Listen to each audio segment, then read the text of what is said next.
જો આજે આપણે સરદાર પટેલ પ્રાકૃતિક કૃષિ ફાર્મ પર મરચાંનું જે વાવેતર આપણે દર સાલ કરતા હોઈએ છીએ એમાં બે ખેતરમાં મરચાંનું વાવેતર કરેલ છે. એમાં સાનિયા જે રેશમ પટ્ટો તરીકે મરચું વાપરતા હોઈએ છીએ, માર્કેટ પર ચાલતું હોય છે, અને એક્સેન હાઇવેજ કંપનીનું ગૌરી વેરાયટી જે G4 મરચું તરીકે દેશી તેજા પટણી કે જે આપણે મરચું કહીએ એનું બી વાવેતર કરેલું છે. બંને મરચાંની સૂકા મરચાંની વીણી પૂર્ણ થયેલ છે અને હાલ આપણે એક્સેન હાઇવેજ કંપનીનું રેવા વેરાયટી, રેવા સેગમેન્ટ જે કાશ્મીરી મરચું તરીકે એ આપણે માર્કેટમાં ચાલતું હોય છે, જેના રસોઈની અંદર એનો કલર લાલ આવતો હોય છે, જેના કારણે તો એ કાશ્મીરી સેગમેન્ટ જે રેવા મરચું છે એની વીણી હાલ ચાલુ છે, આપ જોઈ શકો છો.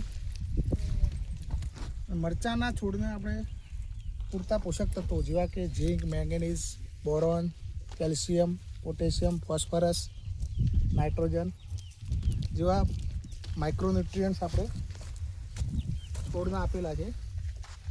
માટે આ છોડ મરચાંની જે લંબાઈ જોઈ શકો છો, શાઇનિંગ જોઈ શકો છો, એની લાલાશ જોઈ શકો છો.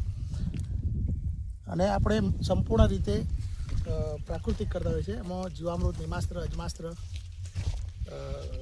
આકડાનો બોળો છે, આ બધા દ્રવ્યો જે આપણે કીટક એટલે મતલબ પેસ્ટ કંટ્રોલ માટે યુઝ કરતા હોઈએ છીએ. અને ત્યારબાદ જુલાઈ 2025માં મરચાંનું વાવેતર કરેલ, ત્યારબાદ અત્યારે હવે સૂકા મરચાંની અમે વીણી કરી રહ્યા છીએ. જે મિત્રોએ માર્ચ 2026માં મરચું પાવડર લેવો હોય તેઓ કોન્ટેક્ટ કરી શકે છે. ક્વોલિટીની ખાતરી આપવામાં આવે છે. મરચું ના ગમે તો તોડેલું પેકેટ પાછું લેવામાં આવશે અને પૈસા પરત કરવામાં આવશે. માટે જે મિત્રોએ મરચું પાવડર લેવો હોય એ લોકો કોન્ટેક્ટ કરી શકે છે. સરદાર spices, Alpesh Patel, mobile number છે 98 259 60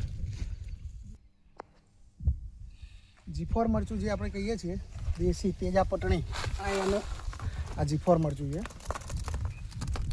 એની જો વીણીપત પૂર્ણ થયેલ છે.